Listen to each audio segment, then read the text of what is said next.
Here we go, brownies. Here we go. Here we go, brownies. Here we go. Yeah, this for my dogs from the east to the west side. You rockin' brown and orange with me, baby. Let's ride. Represent the land, let them know. Tell them, here we go, brownies. Here we go. Yeah, here we go.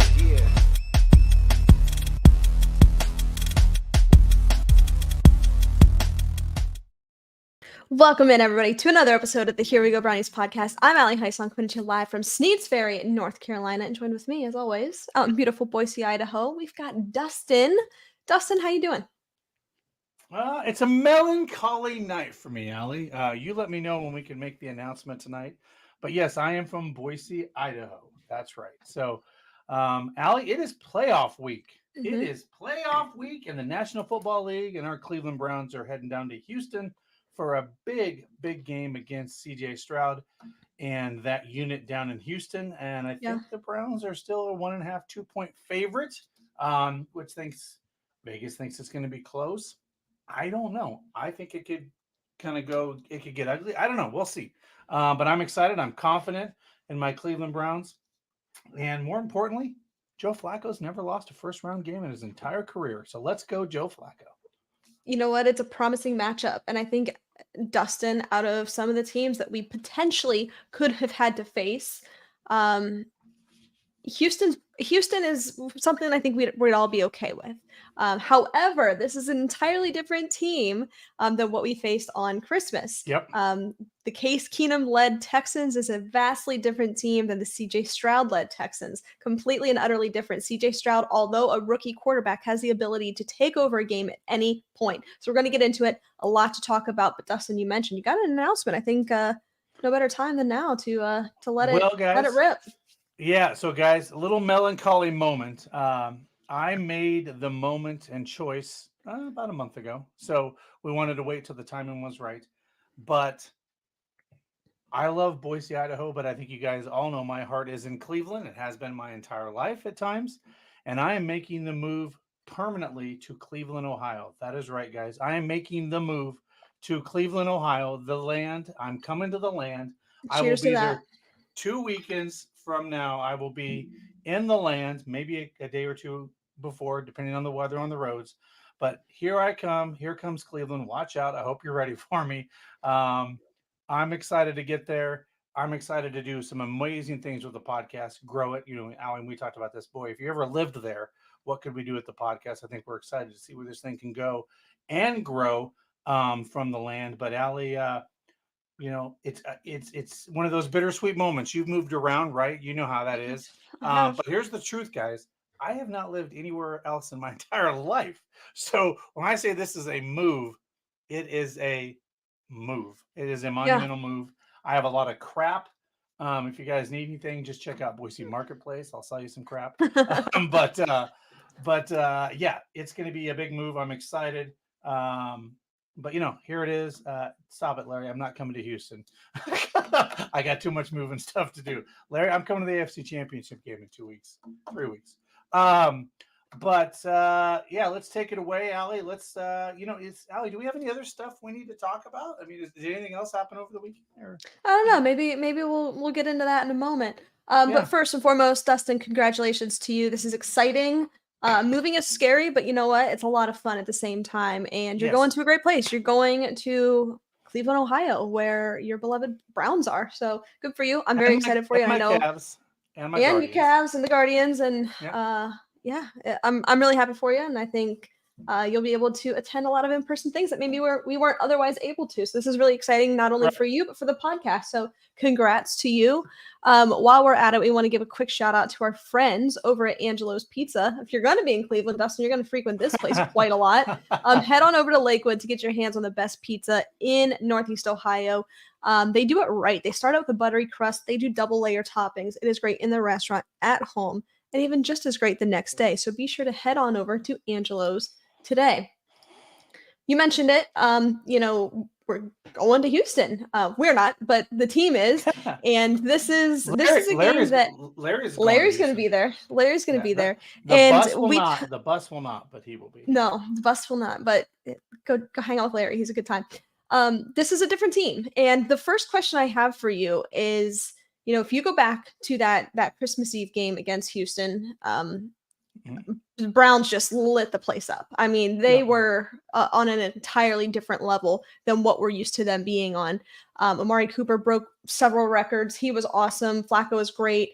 That's the game where Dustin Hopkins got hurt. But my question to you is this repeatable? Can the Browns do that same thing? Can Amari Cooper have the same stats that are similar that he had that Christmas Eve game, or did they just kind of just get hot at the right time?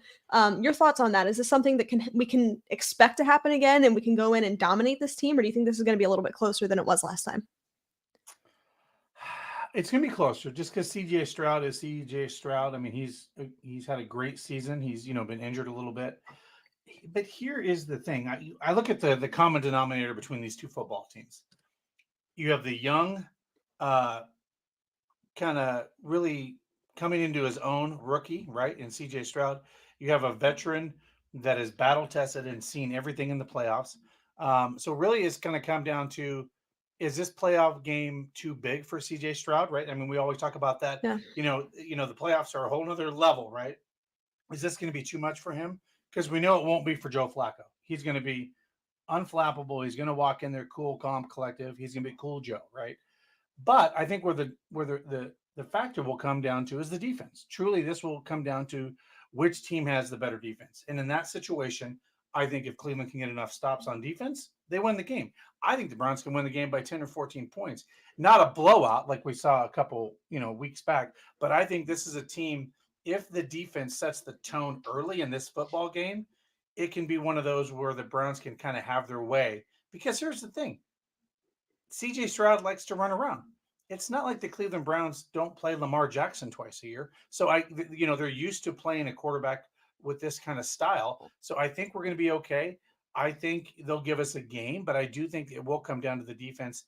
And here's two things I do know. If Cleveland wins the turnover battle and they create turnover, it is checkmate in this football game. Yeah, I agree in some senses that if they can come out and establish early, the Browns defense that is, and start to make some impactful plays, it will absolutely get in the head of CJ Stroud. Look, I love CJ. I'm an Ohio State fan. We are rooting for him outside of this game to be successful in his career, but absolutely do not want him to be successful in this game. With that, I think because he is a rookie, you can exploit that. You can use that to your advantage and confusing him. And I'm curious to see what Jim Schwartz does and his scheme and philosophy going into this game to confuse that of CJ Stroud and just to make it a little bit more difficult. The Browns are able to most of the time create pressure with 4. I don't expect this to be like a 25 blitz game. Like, I just don't think that's going to happen. And I hope that it's not going to happen. I think that they can create organic pressure with their front 4 and also be able to get creative with disguises down the line. I'd be happy with, even single digit blitz packages in this game, because if you can just organically get after him. And of course, we know that they've got a pretty decent offensive line, that being Laramie Tunsil on the left tackle being obviously the best piece of that is. There's some holes here. You can exploit CJ. You can exploit this team, and they don't have the depth. And we've said all season, they kind of play a little bit up to their level of competition. And with that in mind, I think that they are going to play up when you're playing the Cleveland Browns. We know that there is a little bit of a rivalry here. You can expect this to be I don't want to say heated game, but in a way, this is a rivalry. This is got some meaning behind it beyond just what's happening on the field. Mm-hmm. And the Browns need to be able to go in and set the tone early. Typically, when the Browns are able to do that, they come out successful. Yeah, and here's the weird thing. In spite of ourselves this year, the Browns are, one of the worst teams in the NFL in the turnover position, which is incredible to think that they have 11 wins on the season. So if they correct those things and, clean it up and have a turnover-free type of game, I think, I think our defense is just too good, because you're just going to limit the opportunities that the Houston Texans have. I just think that's what it turns into. Mm-hmm. I did see there was a little bit of jinxing of our football team. I saw Pat McAfee had CJ Stroud on, I think, before or after the national championship game. And he was like, oh, yeah, Stephen A. Smith says, the biggest the biggest obstacle for the Baltimore Ravens is the Cleveland Browns, and so that got a little, got CJ Stroud going, oh, really? Is Yeah. that what they think? So, Yeah. we don't need any of that kind of crap. But anyway, no, I think it'll be a good football game. I honestly don't know. I feel confident that we're going to win. I don't feel nervous. We're not going into Buffalo. We're not going into Kansas City. We're going into Houston, and this is nothing against their fan base, but it's not like they're the most rabid, loyal fan base. No. I mean, there's been a lot of of people saying, look at all these tickets that are still available for this Houston Texans playoff game. They're just not the same mentality. And I want to double down on that. Mary Kay put something out, and she's a good friend of the program. We love having her on. But she had asked Joe Flacco about his family and what he saw on Thursday night. And he said, hey, I love Baltimore, which this will be interesting how this is received in Baltimore. He goes, I love Baltimore. I love the fans. But it was nothing like I've ever experienced in Cleveland and these fans. So what does that say about our fan base, right? Like, this is a guy Crazy. doesn't have to say, right. But this is a guy that doesn't have to say that, right? Like, he could just be like, oh, they're great fans. I love them. But no, he went and doubled down and be like, yeah, I've seen some great fans in Cleveland or in Baltimore, but these guys are phenomenal. So I think that's interesting. And I got to tell you, I was there Thursday night, Alley, and nobody left. And, it's just, we have to savor these moments. And I hate to make comments like the Ravens are spoiled and the Steelers are spoiled fans, but they are spoiled. They make it to the playoffs almost every year. The Steelers always have a better than 500 record. The Cleveland Browns have made the playoffs 3 times in almost a quarter century or 25 years. Like, that's insane to me. Like, most people would have checked out already. Like, right? I mean, they would have been like, see ya, I'm going to go find another fan base. But this fan base has not done that, and they never will. And it is a football town. And I have told people it was amazing that the Cavs won, but boy, if Cleveland wins the Super Bowl, you better shut the city down for a week because it's going to be crazy, right? It's going to be nuts. So, and kind of to change a little bit of subject here, there are some injury news, some updates. We're going to talk about that, especially as it pertains to the kicker. We are going to go out on the Medical Minute, and this is brought to you by our friends over at Lorello Vineyards.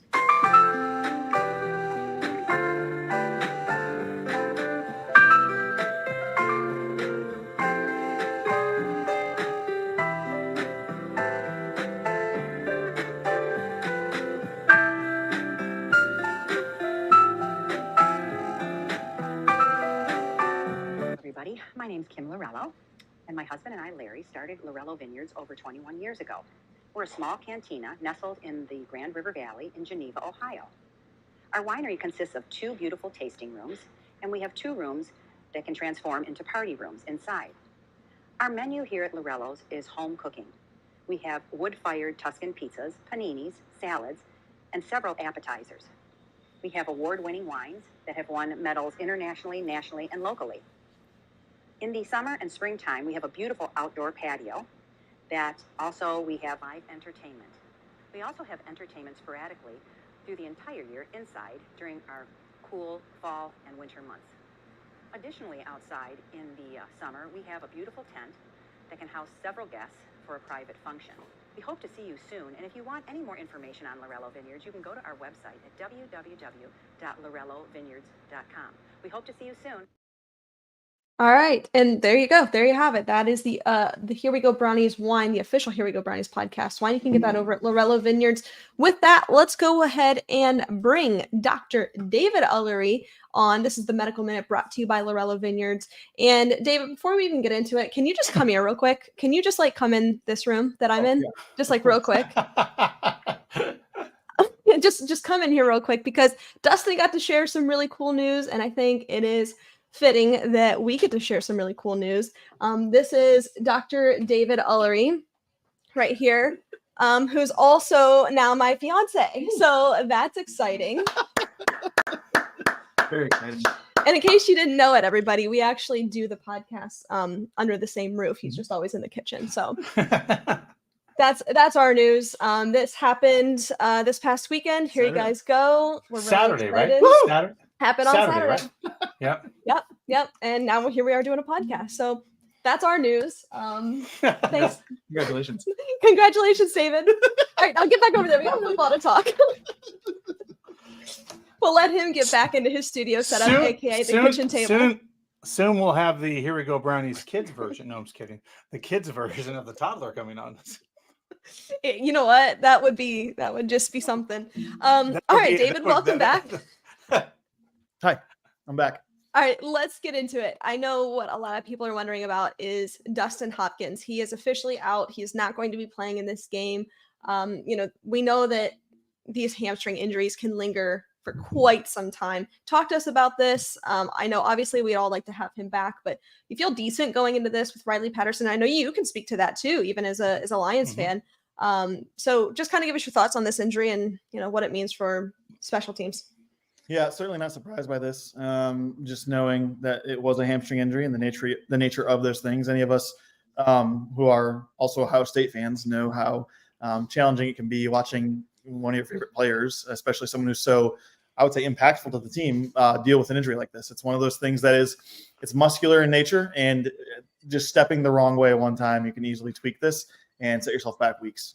We experienced that a couple times throughout the season last year with JSN, and unfortunately, it may be another path like that for Dustin. Ultimately, especially as a kicker, all he uses is his legs. Thank you, Chris. That's the most important part. And so anytime I don't remember if it's his plant leg or his kicking leg, but it doesn't really matter. Both legs are important and vital in the kicking motion. And so it's going to be something that's going to linger, and he may or may not be able to make it back. And certainly he's doing everything he can to rehab. And like we've talked about in the past, things like this, they usually happen. So the hamstrings, they're in the back of the leg. Obviously, they're the muscles that bend your knee, and they also straighten your hip. And so they're used a lot in sprinters, and then for kicking motion too, they're pretty important, whether it's planting the leg or kicking and swinging the leg.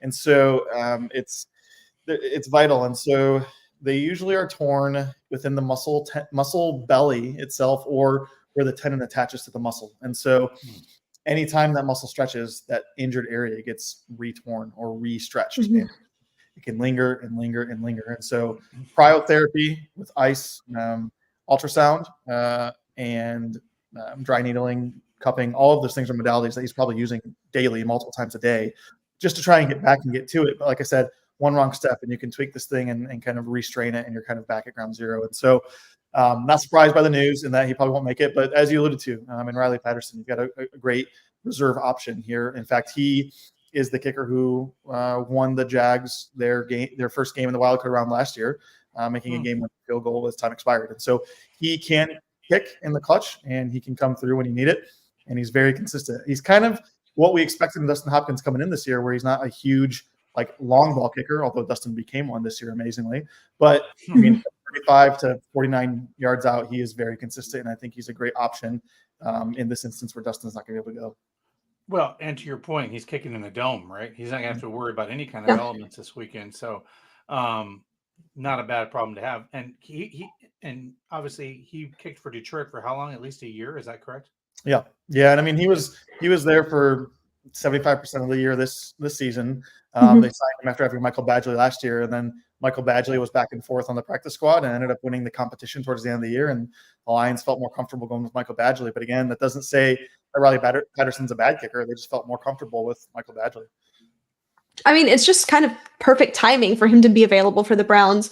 Just like Joe Flacco is available to kind of come in late season and be able to just, at this point, I think we're just asking him to be serviceable. I think most Browns fans are putting more stock in the Browns offense and defense than they are special teams to go in and go ahead and win this game. That way we're not relying on a at this point backup kicker in Riley Patterson.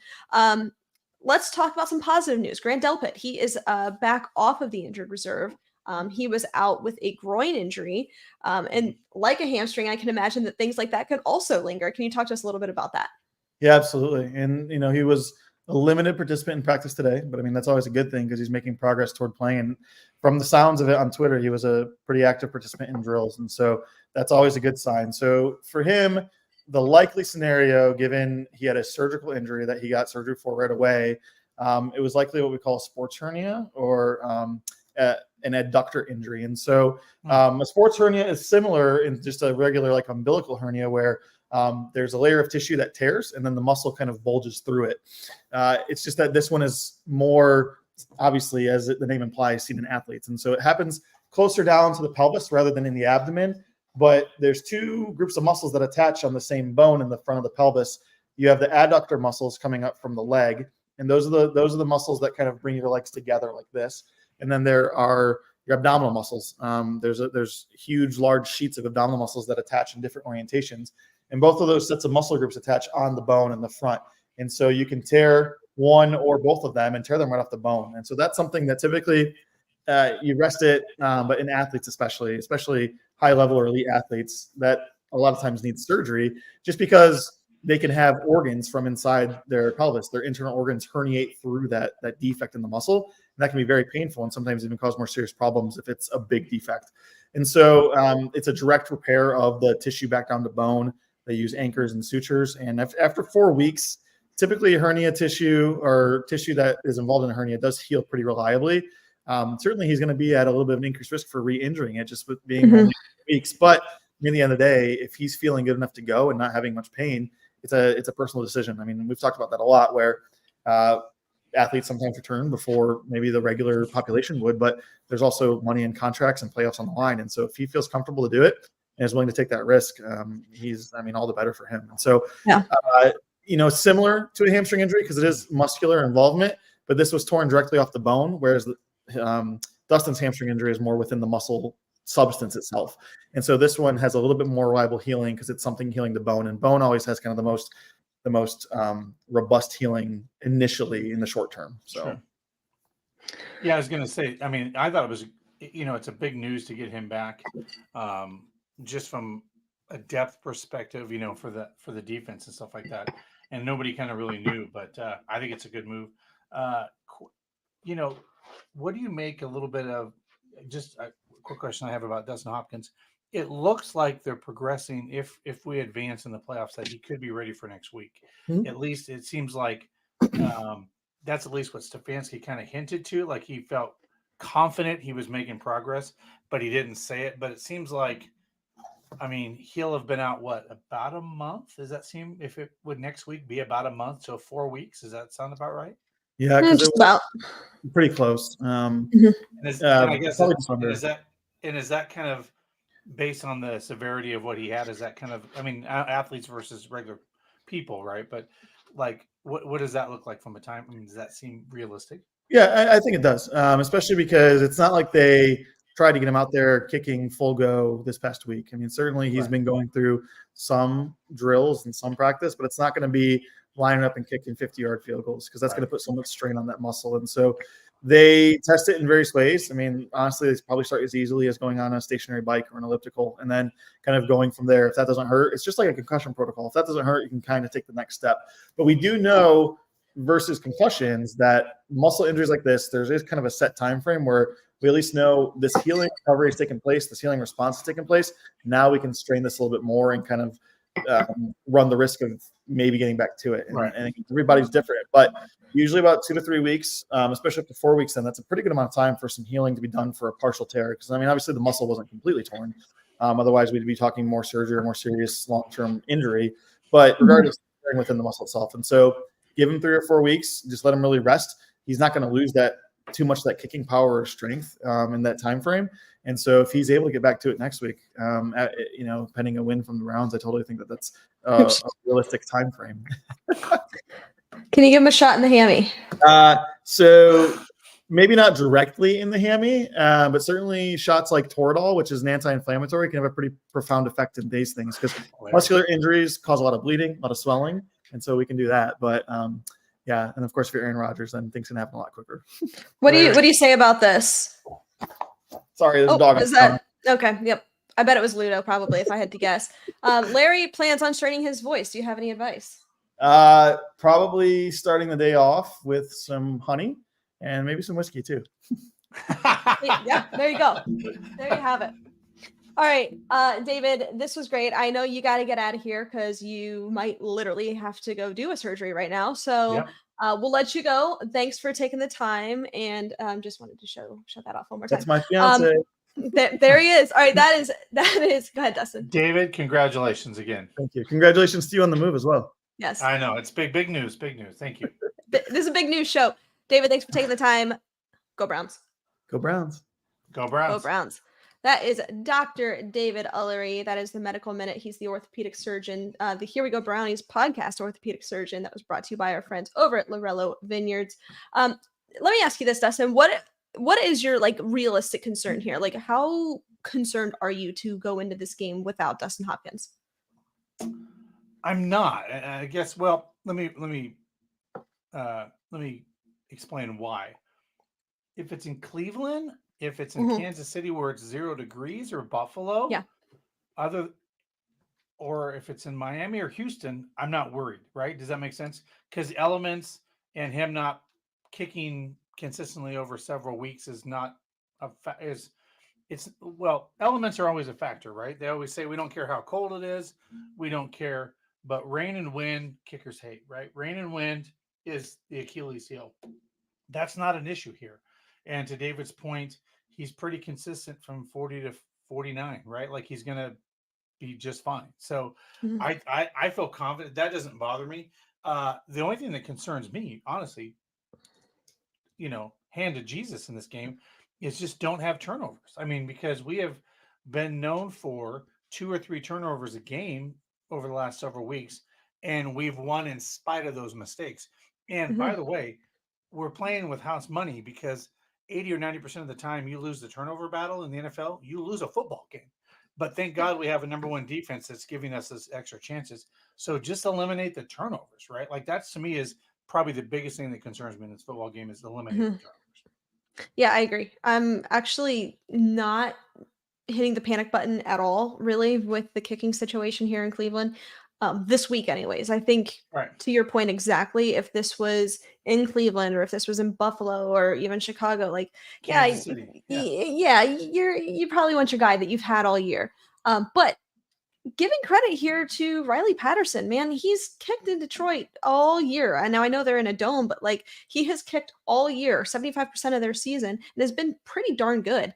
So it's not like you're just got, David Ullery off the street coming in and kicking field goals for the Cleveland Browns, which actually he might be pretty good at it.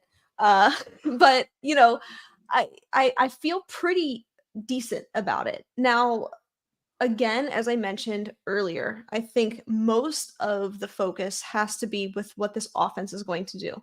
You're getting a Amari Cooper back, likely. You're getting a pretty healthy offensive line outside of the season enders, right? As we know, you're getting Joe Flacco. You're getting all of your guys back that you did not have in Cincinnati. So, David says, "Don't you doubt that leg." I'm not. I am not, David. Although David Njoku, I don't know if you saw that, was trying to get Kevin Stefanski to let him kick, and he goes, "Get away from me! You're not kicking the football. Just get away." He's like, "I got a strong leg." He goes, "I don't care." But what's kind of funny to me is how scarred we are from years past of, man, somebody goes down, you're like, oh my God, how are we going to make it through the season? How are we going to get over this? And then we've been scarred for, so many lost games due to missed field goals, extra points, all of that. I actually think I saw a comment about it here just a little bit ago. But now, because of the way that this team has reacted to the adversity and readjusted to the adversity that they have faced this season, as a fan, I've bought in entirely to that mentality too, Dustin, and they're out a player. I'm saying next man up. I don't care who it is at this point, because every single solitary time on this podcast that we have had to say next man up, the following week, that next man goes and balls out. So I think that if we go back last year, I'm thinking to myself, oh my God, this is it. Browns can't win this game. But this year, because I've been shown time and time again their resiliency, let's see what they can do. Well, I think we all remember the COVID games, like who was in, who was out, because they were positive or negative, and we're like, there's no way they can win a football game, right? Just because. But let's give the credit where credit is due. I think the fact of the way Andrew Berry has drafted and picked it up rotational players has just made this a much better football team and a much better team of depth, because we all know that a few years back there was no depth. And that brings to a point that I think could be a difference in this football game. Al, we've talked about this a few weeks back when we were talking about the Houston Texan matchup. You're like, they got some pretty good skill players and people at the starting position, but they don't have much meat on the bones behind that, right? So that next level of player, it's a drastic drop off on the talent level. And I don't think you see that with the Cleveland Browns. Yeah, is there going to be, there's only one Myles Garrett. But when you get to some of these corners and safeties, there isn't a huge, like there's going to be a drop off, but they're still ballers and they can go out and make those plays. I mean, look what Hickman did on Thursday. I was just going to say, look at Ronnie Hickman, prime example. So with that, let's talk about that real quick. Actually, hang on 1 second. We're going to play a quick clip and then bring me right back to Ronnie Hickman. There, Browns fans, pack your bags for the ultimate dog pound at sea party on the amazing Independence of the Seas in March of 2024 as we embark on a 5-day all-inclusive Caribbean cruise. Spend time with your favorite Browns alumni like Josh Cribbs, Eric Metcalf, Webster Slaughter, and many more. Presented by Seaside Events. Cabins are selling fast, so book yours now. Visit BrownsFanCruise.com or call 216-284-6472 today. I just want to talk about Ronnie Hickman. For example, he has played so well, Dustin. And actually, let's talk about Ronnie Hickman and Anthony Bell, both undrafted free agents, and even Tanner McAllister, who got thrust into a situation. All three undrafted free agents that have played very well, all three safeties, and have had to play a role that maybe they didn't expect to play at this point in the season, as we're, making a playoff push here, going into the playoffs. It's allowed the Browns, especially, Jim Schwartz, the flexibility, if you will, to slowly reintegrate that of Juan Thornhill, that of Grant Delpit, those guys that have been recovering from injury or a little bit more injury prone, to maybe give them a little bit more rest and kind of ease them back into the role, because we feel pretty confident, we feel pretty good in our depth. And these are three undrafted free agents, Dustin, last year and this year, that have stepped up in some massive, massive ways. D'Anthony Bell was the reason that you win against Chicago. I mean, it was an insane play. I still can't grasp that one, but that was one of them. Yeah. Ronnie Hickman, though, he's been the star of the show this season, but I think having that flexibility with your depth really can allow you, one, to let your guys get healthy and maybe not rush them back, and second of all, just maybe have them in rotational pieces. Maybe they will go with 3 or 4 safeties in some packages. They might get, secondary heavy in some packages. Maybe we'll see that in some blitz scenarios. So just want to get your thoughts there. Well, no, I like I said, I think with some of these guys coming back and some of these guys that have had to step up, with the Anthony Walkers and those guys, having to leave the team because of injuries. Here's what I also think. If you look at our team, I think just playing experience, we have a distinct advantage going into the playoffs, because here we are getting players back that are healthy, and we also have role players that have had to come in and do their fair share for the team. I think there's a lot of reps that have been played on the football field this year that give that Cleveland Browns defense so much confidence going into this game. And Allie, I got to tell you, speaking of the defense, I didn't realize this until I looked it up. But from week 1 to week 17, the Cleveland Browns were the number 1 ranked defense, and they kept that title the entire frickin' season. I don't know. Somebody look it up. I don't know the last time a team finished first and ended first and didn't go to second or third through a season. But that is crazy to think that a defense stays statistically ranked number 1 for an entire season, especially because of the injuries we had on offense. I mean, that is wild. Like when we go back and look at stats and look at this team, this defense is going to be a pretty special unit that's going to be looked at and probably copied and emulated in the National Football League when it comes to the way to play teams. Because guess what? We play in the AFC, Allie. It's a very high octane Patrick Mahomes, Josh Allen, Tua, Burrow, Herbert kind of football, where you have to scheme a certain type of defense to go against the elite quarterbacks. I mean, I'm sorry, the NFC doesn't have only but a couple elite quarterbacks, and then there's a huge drop off. That's not the case in the AFC. So hats off to this defense and Jim Schwartz. Pay that man whatever the hell he wants and sign him to a 2-year extension if he doesn't get stolen from another team from us. But I got to tell you, it's amazing. It is. Let's talk about that here in just a second, guys. Whether it is sophisticated suburban living, luxury downtown digs, or senior housing, K&D, the largest property management company in Northeast Ohio, has the perfect home for everyone. K&D is your one-stop shop for housing in the region with apartments and amenities for everyone, including residential, commercial, retail, and also corporate housing. Find your dream home at K&D. Visit knd.com to get started. That is the letter K, the word, and the letter D.com. I just want to highlight our friend Josh brought it up. Pete Carroll will not be the head coach of the Seattle Seahawks. There's been some other coaching, movement that came out today. One surprise: Nick Saban out at Alabama. He's retiring. I know that's college football. We won't spend too much time there, but Vrabel. Let's talk about that for a moment. You have the great Nick Saban that has won multiple national championships. Let's give a shout out to him, former defensive coordinator of the Cleveland Browns, Nick Saban, who was on the same staff with Bill Cowher, Nick Saban, and Bill Belichick. Were all on that same staff in Cleveland. So a shout out to Nick Saban. He has had a illustrious career, not only at the NFL level, at the collegiate level, but that was kind of a shock. I'm sure we're going to see him in some NFL analyst booth somewhere talking about Aflac, probably talking with ducks and doing some commercials. But Ali, that's a big, Well, here's a couple. Not just, Saban was the recent news. So I want to talk about that just a little bit, but Pete Carroll, Vrabel, Arthur Smith down in Atlanta. My question to you is Ron Rivera. Yeah. Right. We can expect Belichick to be out. Like, there's going to be some movement, and some unlike anything that we've seen in the league so far up until this point. But one of them being is that Jim Schwartz hasn't interviewed at all, hasn't had any interviews. So I guess, one, I find that surprising. I do. Second of all, on the same note, I don't find it surprising because he's in season, he is focused, he's dedicated, he's ready to go.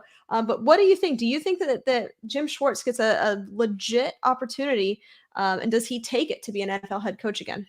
Or can we expect to see him back next year? Now, not to spend too much time on this because we'll have plenty of time this offseason to talk about it. But just right now, let's have a little fun with it. Yeah, I was just going to say, it was interesting because Ken Carman and, Lima with 92.3 The Fan brought up this debate, and they were on both spectrums of it, of why they thought he was not getting interviews and why he should get interviews. And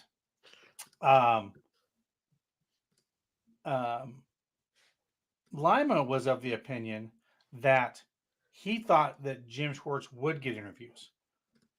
Ken Carman was on the other side of it going, no, he's an older guy. I'm assuming he's close to 60, right? I don't know how old Jim Schwartz is. I don't know. He goes, he's an older defensive coordinator, and the NFL is trending to younger defensive-minded type of. Yeah, he's 57. So, but he's younger defensive-minded type of defensive coordinators. So I can see both sides of it, right? He may get an interview, but a lot of these people may be focused on that younger kind of head coach. You know what I'm saying? Like more of that younger style of head coaches. Because if you look around the league, Allie, the Andy Reid's and Seattle now with him departing, with Carroll departing. If you look around, there isn't a lot of older coaches kind of in the league now, right? It is a young guy. It's just trending that way, and it has been for several years. And I think you're going to see younger-minded coaches getting those opportunities, right? And if you notice, the old guard, not to say they're bad, but the older coaches are kind of, I don't even want to say that they're not like in tune with what the players, kind of like a player's coach. But what's interesting is Pete Carroll was the oldest coach in the NFL until he, was relieved of his duties. He was at 14 years at the Seahawks. So I think there is arguments on both sides why Schwartz may get a look, but not a heavy look. So let's start with, here's my philosophy on it. I think he deserves a look. Sure. Obviously, if we're going performance based only, I would say, yeah, we need to give him a look. However, if I were a GM of an organization, I would fall into that category of, hey, the landscape of the league is trending in this direction. A lot of young offensive and defensive coordinators. We want to get that. we want to get the new Sean McVay. Do you remember a couple of years ago, everybody was looking for Sean McVay, the new one, the up and coming, the new young guy. Everybody's still kind of on that. And once these guys are out, whether it's, Pete Carroll, Belichick, Ron Rivera, some of these older guys are out. It's all young guys. And I'm not necessarily saying that's a bad thing. But because of, I think, the uptick in analytic analysis as it pertains to football and the analytics versus just straight football guys, you're going to see an uptick in more just analytically based younger philosophies. I think that that's just more likely what we're going to see. Not saying that that's necessarily what I personally agree with. Right. If you look at performance, you look at results, look at what Jim Schwartz has done. He absolutely deserves a shot. But I can see the argument. I can see both sides is what I'm trying to say here. Yeah, and a shout out to Lauren. I appreciate that comment. Kellen Moore will get one of the head coaching jobs. Again, he's one of those young offensive minds, right? That is out there. I think he's gonna not get one of the premier jobs, in my opinion, but he gets maybe like a Carolina Panthers type of position where it's gonna need some fixing for a while, but can go in there and tutor a new quarterback because I'm assuming, yeah, I mean, I don't know what Carolina's going to do. They're a grease fire, but it's just so funny how things can change so fast in the NFL. I mean, Dustin, like late last year on this show, we were talking about, there just aren't a lot of spots for some of these quarterbacks to go in the free agent market.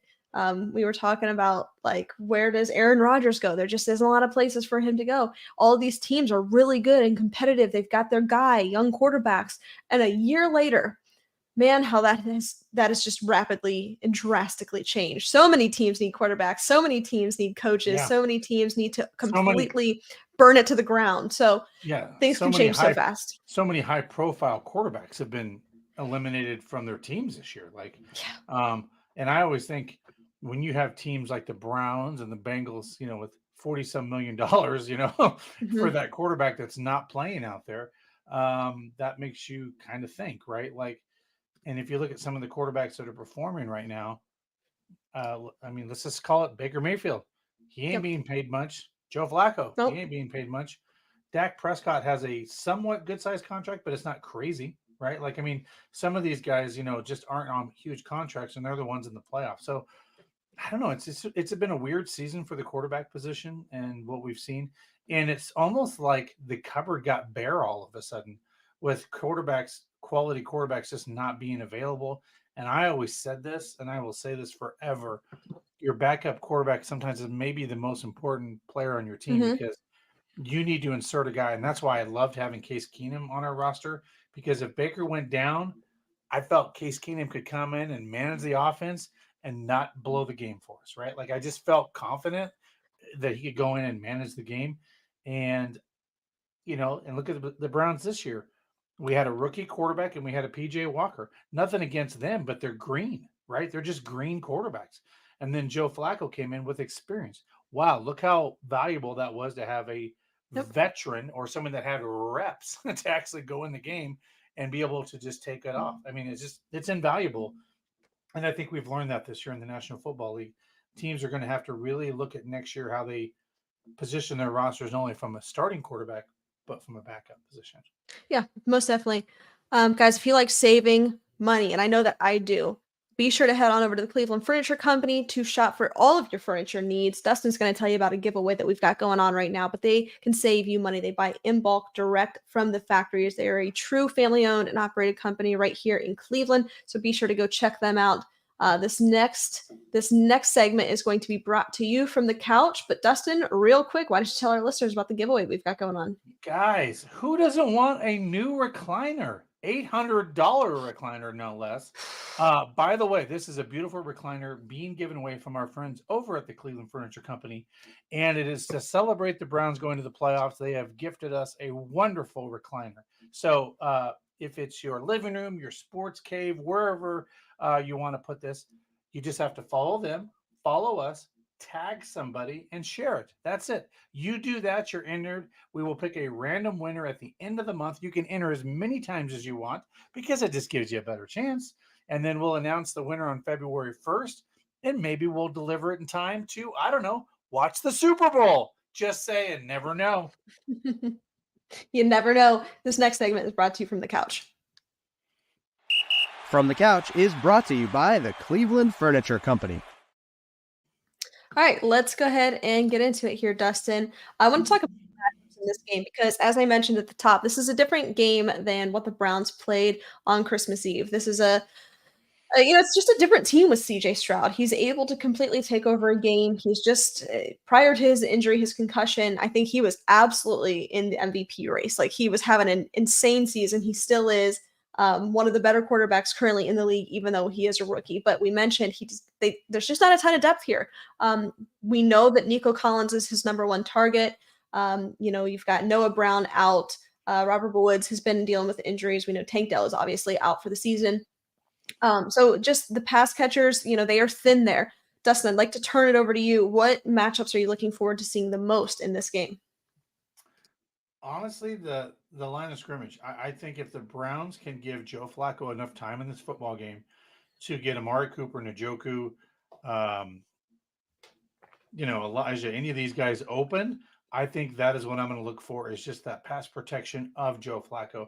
And then on the flip side, the defense, the defense for the Cleveland Browns, that front four, how much uncomfortable can Myles Garrett set the tone for this football game and really get CJ Stroud out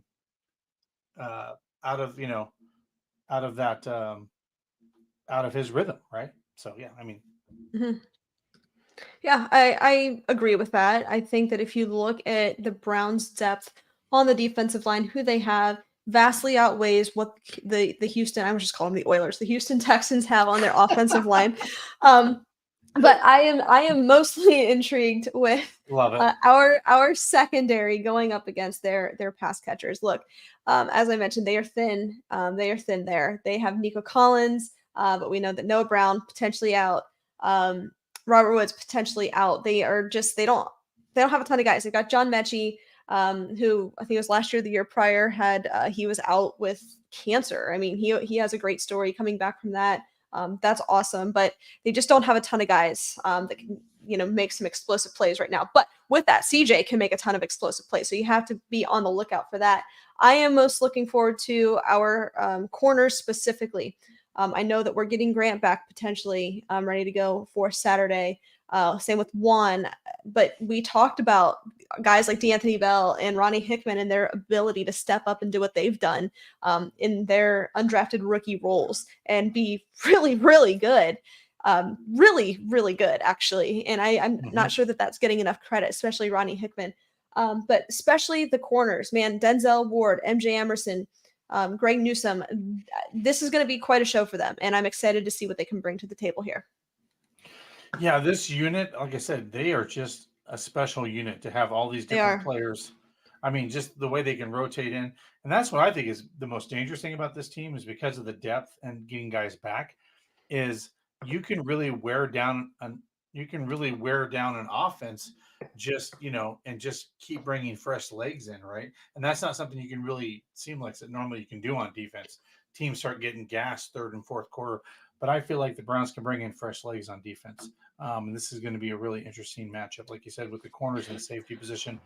And it'll be interesting to see how JOK plays in this game.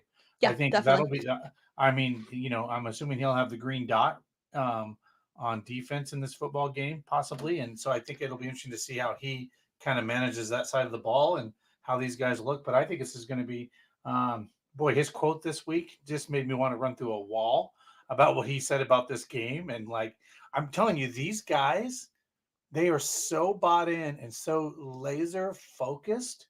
I just don't think anything is going to faze them. And I Well, if it hasn't up until this point, I don't think it can. You know what I mean? Well, you know what D'Anthony Bell said? He was on another podcast, so we need to get him on. But it was interesting. You know what he said? Where was the turning point in this season for this team? And you know what he said? Greenbrier. The Rams game. The Rams game was the turning point in this season. We knew we were good, but when we saw Flacco go out there and be able to lead us, they all kind of said, this guy can take us to where we need to go. let our defense do what we do, and we'll get there. And he said from that game on, they were like, and you could see it, right? We saw it. Nothing phased them from that point on, and they were super laser focused. And they ended Yeah. up winning 7 of 10 games down the stretch. That's great, right? Like that's insane, right? Like, yeah. So makes me happy. Real quick, I know we've said this, and actually, I'm sure we all know this, but I just think it's worth repeating. No matter what happens, I know we all have hopes and aspirations for what this team can be and what they can do. But no matter what happens, Dustin, man, to get to where they are, to even make the playoffs and have an appearance and a true shot at this is nothing short of just absolutely remarkable. We've Right. said man up, and we've talked about Joe Flacco and what he's been able to do. We've talked about Ronnie Hickman and what he's been able to do. But to go from Jack Conklin to DeJuan Jones to James Hudson, 5 different quarterbacks on the season, and to be in this position. No Nick Chubb. No, Chubb. You're number one. I mean, you're number almost one, you're a number one borderline offense. a non-existent running game down the stretch. I mean, we can't run the ball. We do not do that well. And I want to be perfectly transparent. Like, I do not think that we have a good rushing attack. And I know that a lot of people are always pounding the table. Kevin, run the ball, run the ball. It's just not working right now. And that's not Jerome Ford's fault. That's not Kareem Hunt's fault.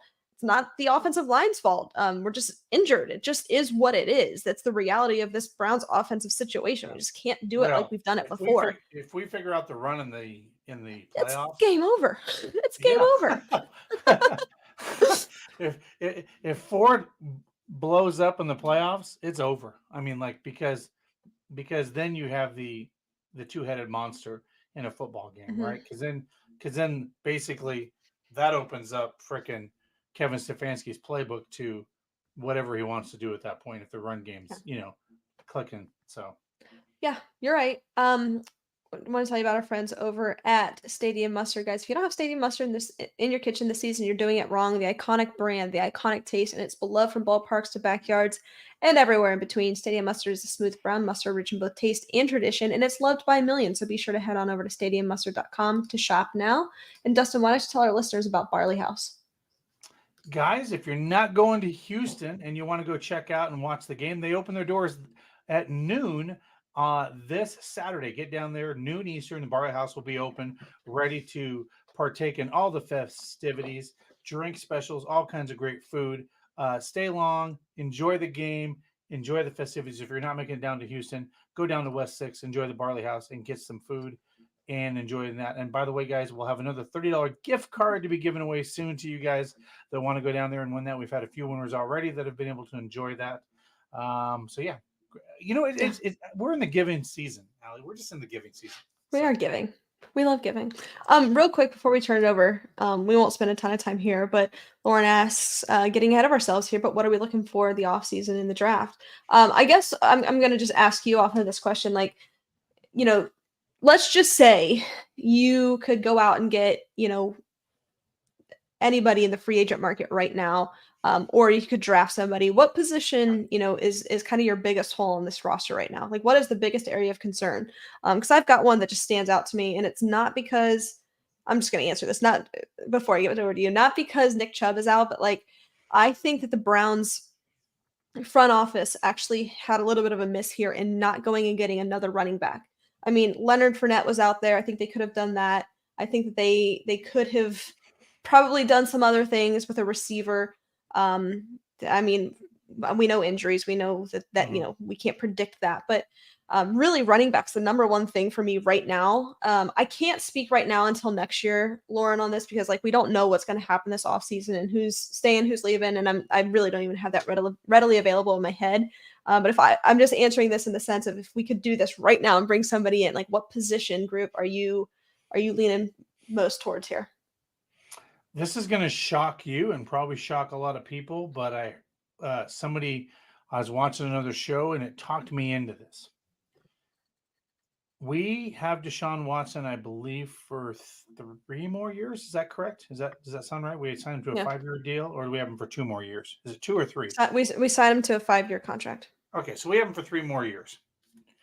If I'm the Cleveland Browns, I find a quarterback in the 2nd or 3rd round and put him on a rookie deal and it's cap friendly because guess what? When Deshaun leaves after 5 years, if that is the case, and he's not re-signed, you better have a guy waiting in the wings that's really good. And I love DTR. I'm not saying like he's not the answer, but if you don't re-sign Joe Flacco to a 2-year deal to be your backup, I say you draft a quarterback in the 3rd round of the Cleveland Browns. I'm saying it right now. You draft a quarterback. I don't disagree with that. That doesn't shock me. I think that's. But but some people that yeah. would shock. I mean, that is shocking to some people because they'd be like, "Well, we have DTR. Why would you do that?" Yeah. I'm just saying you've got to do that. He'll be on a rookie deal for 4 years, and guess what? You can insert him whenever. And I think I've said this too, and then we'll move on. But I've said this for the past couple of years. I've never liked our linebacker depth. I think it's the best that we've seen it right now. But I mean, Anthony Walker has been in and out. He's out right now. JOK has been exceptional. Sione Takitaki has been kind of the player we expected him to be. But I think you need more there. And thankfully, so far this season, the defensive line has been awesome. Has been absolutely awesome in run stop. It has allowed the linebackers to respond, react, read, and react. And I'd like to see more of that. I'd love to see a speedy linebacker.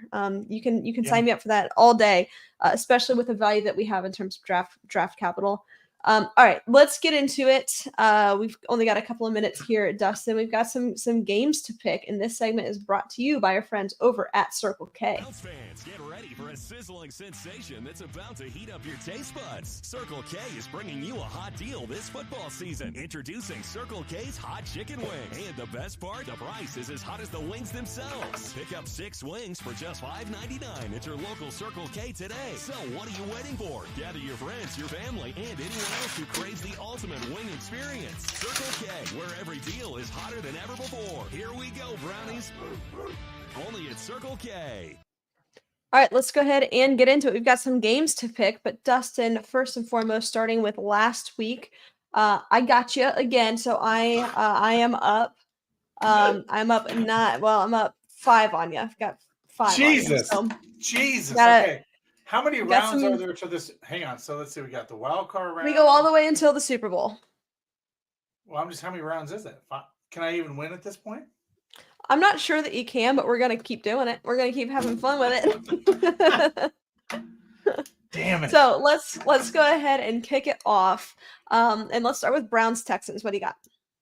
Browns. I'm going Browns here too. I am definitely going with the Cleveland Browns. You mentioned it, the Joe Flacco. What was the stat that Joe Flacco has never lost in the first round, or what was it? What'd you say? He's never lost in the first round of the playoffs. He's also 10-5 overall in the playoffs in his career. Yeah. Okay. All right. Going Browns here. Dolphins at Chiefs. You know what? I'm gonna go Chiefs, I'm gonna go Dolphins here. Actually, I'm gonna go Dolphins. Man, this one's really tough. I think I agree with you in the sense that the Dolphins are like. Actually, I'm not going to say the Dolphins. The Dolphins are a better team because I don't know if that's true. But the Chiefs have been so up and down. But both have been very inconsistent. Yeah. But because of the experience, I am going to go with the Chiefs here. Okay. All right. Next up, we have Steelers at Bills. As much as I want the Steelers to win this weekend to help us get a home playoff game, I think the Bills are finally on the way they need to be. And by the way, they just don't have enough offensive firepower on the other side. I mean, they just to match up. So no, I agree. I'm going to go with the Bills here in this one. Packers at Cowboys. This is an interesting game. It is interesting. Here's the thing. Packers got into the playoffs the same way the Steelers did. This person had to win. This person had to lose. They backed their way into the playoffs. Nobody likes that. I like the Cowboys, though. I mean, the Cowboys are playing and they're at home, right? Cowboys are like terrible on the road and great at home. So I'm going to go Cowboys. Yeah, I'm going to go with the Cowboys here as well. Rams at Lions. Sorry, David, if you're anywhere near. I think he's checked out. He's at the hospital. I think he's busy right now. Yeah. I actually see the Rams coming in weirdly and sneaking in and winning the game. I don't know. This Rams team's kind of hot. They're playing with a little hotness right now. They are. This Rams team got hot at the wrong time, and the Browns know that all too well because they faced Yep. them right as they were taking off. And this game, I think for several reasons is interesting. One, Matt Stafford going back to Detroit. It's a playoff game. Like there's so many Yep. stories here. But I think that this is a Lions team that has towards the end of the season been a little bit up and down, more so than they were at the early part of the season. And this Rams team has just been on an upward trajectory. This is not a team that I would like to face. However, I have been to a Lions game at home with like playoff energy. It wasn't a playoff game, obviously, but it was playoff energy. It was insane. It was against the Broncos. Was that Thanksgiving, I think. And it was absolutely insane. And because of that, really because of that only, I am going to go with the Detroit Lions. So let me jot that one down. And then last but most certainly not least, Eagles at Bucks. Baker's beat up, and this is nothing against Baker, but Baker's not 100% healthy. And I just think the Eagles, they'll find their way somehow in this football game, and I think the Eagles are going to win. There's something about this Bucks team that kind of makes me a little nervous. In the sense that like I really wouldn't want to play them either. Could you imagine the Bucks? Yeah, no. Okay, I think you would have every person in America going, "Oh, this is going to be good." No, that one scares me. But I'm gonna do something kind of crazy here. I'm gonna go with the Bucks. All right. I am curious to see more so than anything. I'm curious to see what Baker Mayfield does again in the playoffs, and frankly, I'm excited to watch this game. I really am. So I'm gonna go with the Bucks on this one. Okay. And there you have it. So we'll see how it's going to be. I am down by 5 to you. So Mm-hmm. I'm asking for an audible on the contest, and I want to just to see if we can get to a tie. You ready? Okay. So we have 4 rounds, if I'm correct. 3 rounds in the Super Bowl, right? Is that right? 4 rounds. Basically. Sounds about right. So here is the tiebreaker to win or lose. This is Super Bowl. Okay. So the tiebreaker will be to get me to get even is we will pick, because this is what screwed us up last year, by the way, because we both picked the Eagles. Why don't we say, even if we pick the same team in the Super Bowl, we do a score prediction, and whoever score prediction is closest gets an extra point. Mm-hmm. All right. How's that? I can co-sign that. I'll agree with that one. I mean, that's fair, right? I mean, that's fair. Like sure.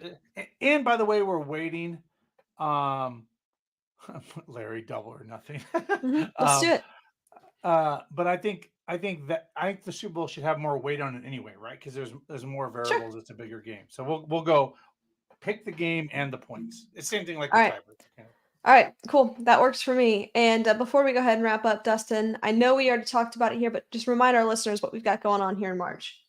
Yes, guys, if you haven't booked, come join us March 11th as we sail out of Miami, Florida, and we go to Jamaica and the Bahamas, guys. We'll be hanging out with 17 Browns alumni. 17. Who would want to hang out with Eric Metcalf or Webster Slaughter or, I don't know, maybe Hanford Dixon, the inventor of the dog pound. Guys, this will be a lot of fun. And if you book, put the code in HWGB in the guest details, and you'll be entered to win hundreds of dollars in prizes that will be given away as well. We'll pick a random winner. And one of those winners as well will be able to go on set with us with those cool Browns alumni with a live recorded show. How cool would that be from the beach, from the ship, from the ocean? I'm looking forward to it. I know Allie doesn't like cold weather. She's looking forward to it. And then, by the way, guys, big announcement. Allie will not be here. Well, it's not really a big announcement, but Allie will not be with us next week. Stay tuned. We will have some guests joining us next week, so stay tuned. We don't know who those people will be. But, Allie, we will also be going early, about an hour and a half prior to Saturday's game in Houston. We will do a big pregame show, Yeah. an hour and a half prior to the game. Join us. Allie, what time would that be for an hour and a half? Kickoff is at Kickoff is Eastern? at 4. So I'm a little thrown off with my time lately. Yeah, it's 4:30 because I am. I will actually 5:30 be. It'll be 5:30 for me. So I'll actually be in St. Martin. So I'll be in the Caribbean. So hopefully I have a nice backdrop as we do our pregame show. So yeah, we will be going on an hour. Allie lives. An hour before the game. So let's we'll do all call that. it. So we'll call it 3 p.m. Eastern. Sounds 3 right. p.m. Sounds Eastern. good to me. Yeah, so we'll go an hour and a half prior to that. Come join us. We'll talk about that. We'll talk about score predictions. We'll be interactive with the fans, but come join us an hour and a half before kickoff. Right here, we'll be live on Twitter, YouTube, and of course Facebook. Join us as it is playoff season. And boy, Allie, we should enjoy this ride because we don't know how many of these we're going to get. And boy, you just jump on, enjoy the ride because you know what? You're only guaranteed one game, as Joe Flacco says, and that's Saturday. And then if you win that one, you're guaranteed another one. You're guaranteed another one. I might be doing the pregame show with a pina colada in my hand, but nonetheless, we're gonna have a good time, and I am so excited. All right. Thanks everybody for tuning in. We appreciate it. Stay safe, stay healthy, and as always, Browns fans, go Browns. Go Browns.